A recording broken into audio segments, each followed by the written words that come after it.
Hi guys! Welcome to my channel. For our vlog for today, we are going to talk about chemistry.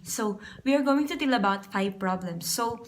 The first one would be basic redox reaction. The second one is enthalpy. And the third one is final temperature. For the fourth one, we have nuclear reaction. And for the fifth one, we have radiocarbon dating. Let's go!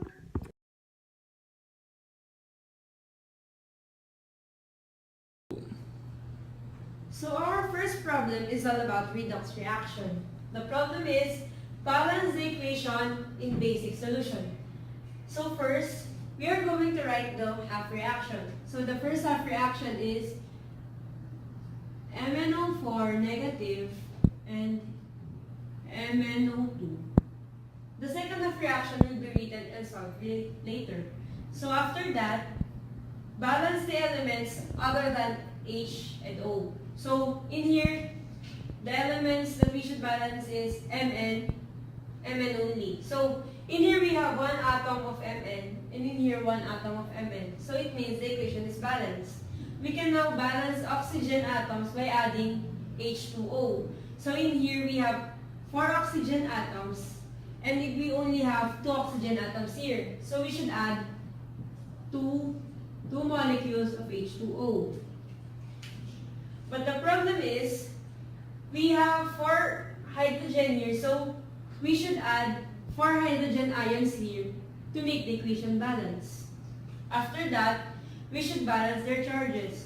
So the charge on the product side is 0. The charge here is negative and 4 positive. So negative 1 minus 4 is positive 3. So we should add 3 electrons here. After that, we are going to deal with the second half reaction. The second half reaction is C2O4, 2 negative, and CO2. Going back to our second step, we should balance the elements other than oxygen and hydrogen. So for here, carbon has 2 atoms, and on the other side, it only has 1 atom. So we are going to multiply this by 2.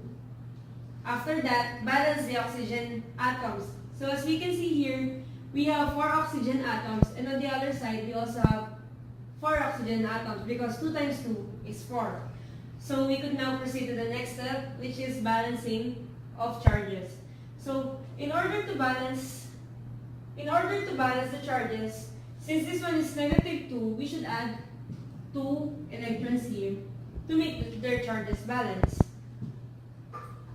The next step is, since we could not cancel 3 electrons here and 2 electrons here, we should multiply this one by 3 and this one by 2 to make the equation balance. So the answer is 6 electron plus 2 MnO4 negative plus 8 H plus and 2 MnO2 plus 4 H2O.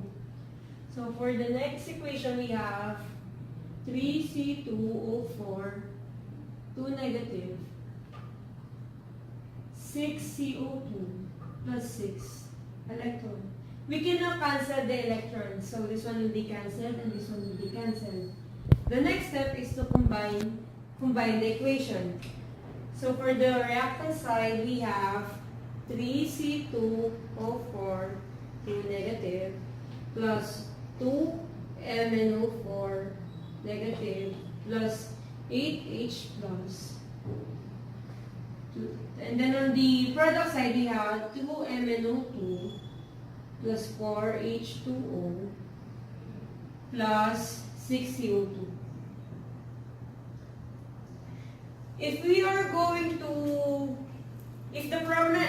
the problem asks that the equation will be balanced in acidic solution, this one is the final answer. But in here, we are asked to balance the equation in basic solution. So we should get rid of the hydrogen ions. So in order to eliminate hydrogen ions, we will add OH negative in both sides because when we add hydrogen and OH negative, we will have a product of H2O.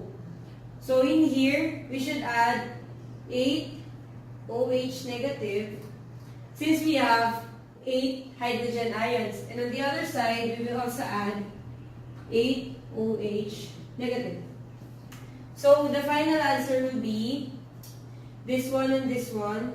We have 8H2O plus 3C2O4 negative 2 plus 2MnO4 negative plus, and 2MnO2 plus 4H2O plus 6CO2 plus 8OH negative. As we can see in the equation, we can cancel 8H2O and 4H2O. So this will now be 4H2O plus 3C2O4 negative 2 plus 2MnO4 negative 2MnO2 plus 6CO2 plus 8OH. So this one will be our final answer.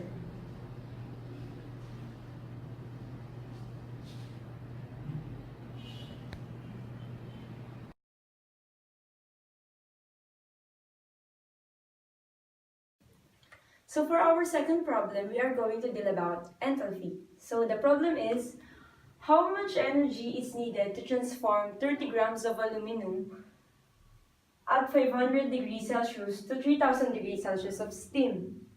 So the process here is solid to liquid and liquid to gas. So the given are, the specific heat when it's in liquid state is 1.18, when it's in solid 0.9, and when it is in gaseous state it's 0.3. So the melting point of aluminum is 660 degrees Celsius and the boiling point is 2519 degrees Celsius. So when it undergo fusion, the constant for that is 10,900. And when it undergo vaporization, when it undergoes vaporization, the constant is 284,000. So for our first step is Q 500 to 660. Since this one is the melting point, since it's in solid state, we should make it into liquid state. So we should use its boiling point here. After that, it will undergo fusion. So change of H, fusion, plus this 660 degrees Celsius now will be turned into its boiling point. So Q is 660 to 2519. And then the fourth step is it will now undergo vaporization. And then for the next one, we will now get the final temperature. So Q is 2519 to 3000. So let's do now the first step. So for our first step, we are going to use the formula. So this one are the important formulas. So Q is equal to MC delta T, and then change of H is equal to N times delta H. So in this problem, we are going to use this formula. So the mass is 30 grams multiplied by its specific heat when it's in solid is 0.9. And then multiply it to the delta T, which is 660 minus 500. So the final answer for this one is 30 times 0.9. 30 times 0.9 times 660 minus 500. This one is 4320.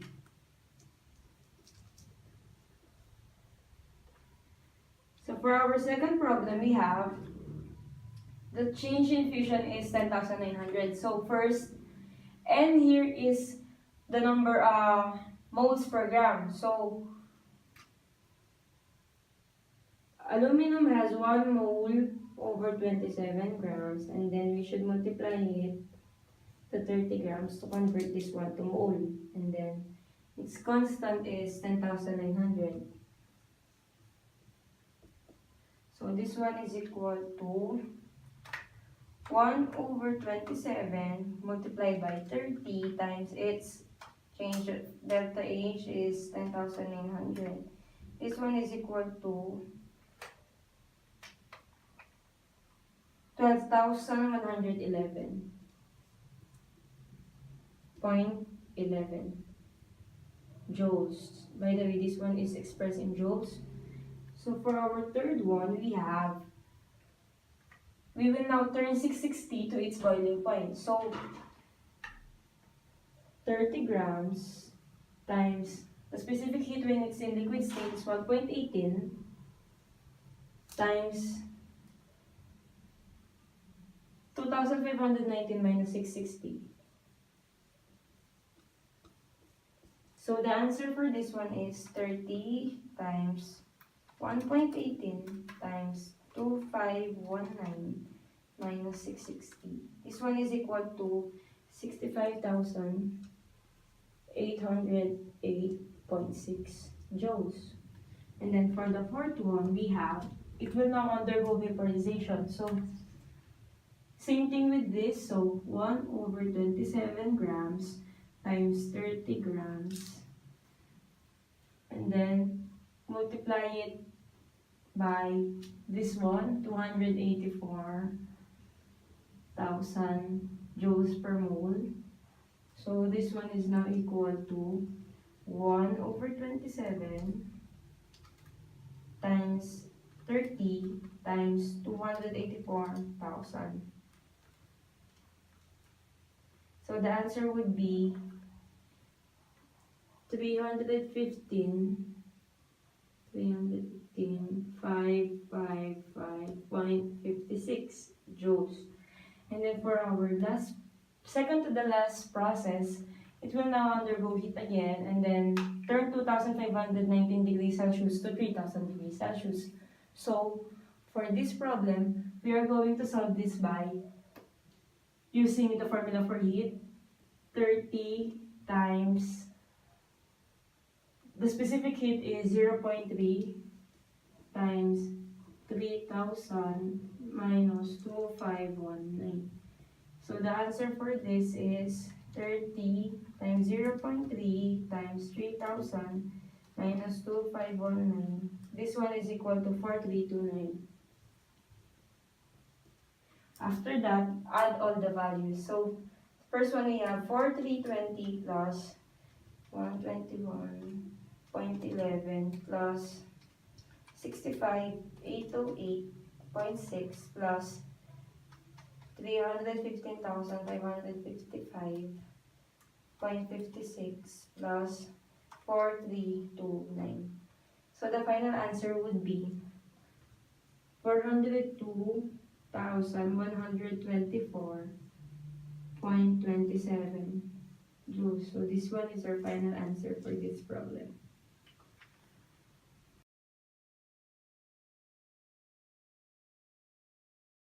Next problem we have, find the final temperature when 10 grams of aluminum at 130 degrees Celsius mixes with 200 grams of water at 25 degrees Celsius. So first, let's write the given. The given for this problem is, for aluminum, the mass is equal to 10.0 grams and the T initial is 130 degrees Celsius.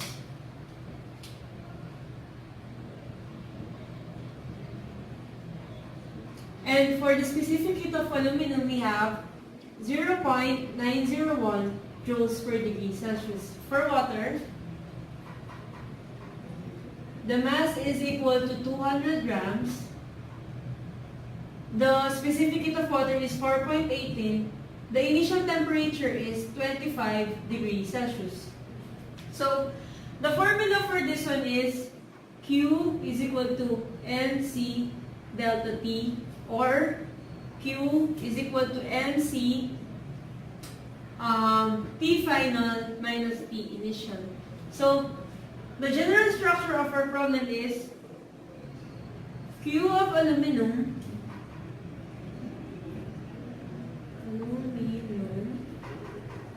is equal to Q of water. So, let's substitute the value. So, the formula for this one is equal to Q MC delta T. MC delta T is equal to MC delta T of water. So, for the mass of the aluminum, we have 10 grams. The specific heat is 0.901 joule per degree Celsius, and T final minus T initial is 130 degrees Celsius,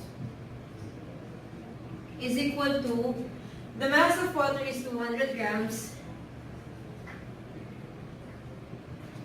the specific heat is 4.18, T final minus 25 degrees Celsius.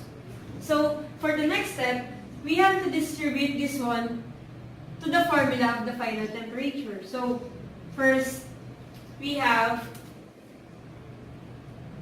10 times 0.901 is equal to 9.01. So, this one is 9.01 TF. And 9.01 multiplied by 130 is negative 1071.3. For the next one, we have negative 200 times 4.18 is 836. So we have negative 836 final temperature, and distribute 836 with negative 25 degrees Celsius. So we have plus 20,900.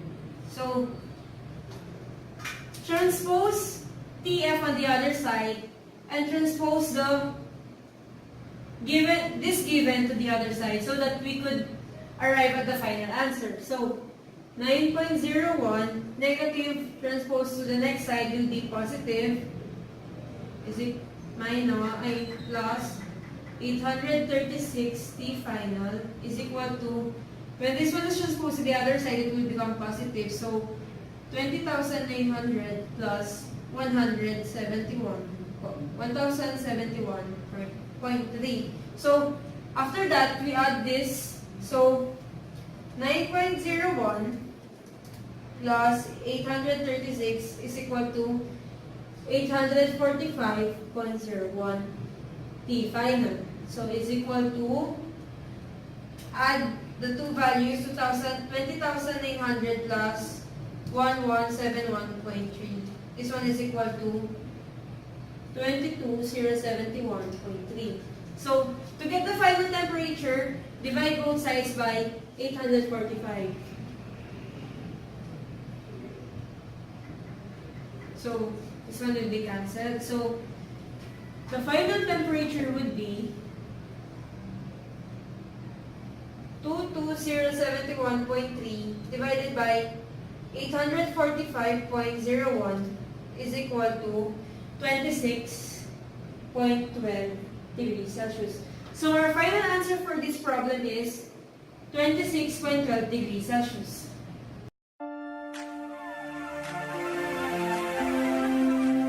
So for our next chemistry problem, we have nuclear reaction. So the problem wants us to complete the following equations with the correct particle and identify the mode of decay. So for number 1, krypton has a mass number of 81 and an atomic number of 36. But in here, we can see that the number of proton decreases, so we should put 35 here and 81 here to make the equation balanced. The appropriate or the corresponding element here is bromine. And this one is electron capture.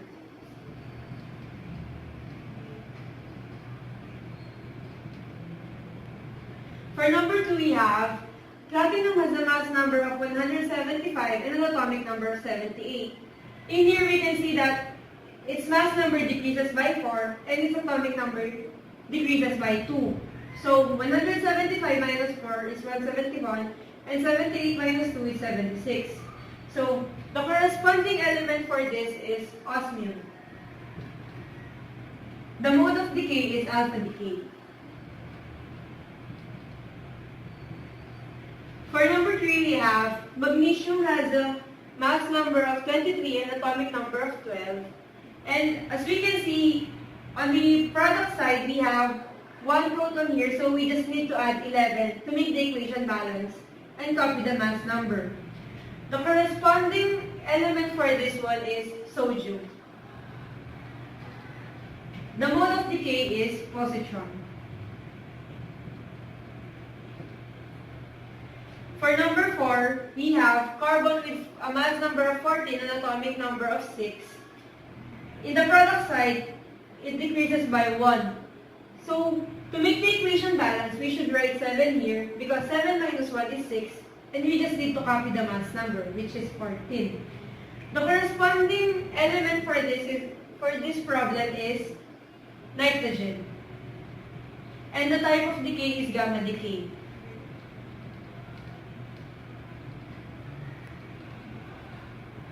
For our last problem, we have thorium with a mass number of 234 and atomic number of 90.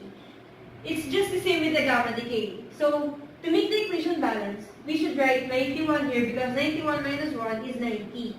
And we should copy the mass number. So, the corresponding element for this is protactinum. The mode of decay is beta decay. That's all for our chemistry problem about nuclear reaction.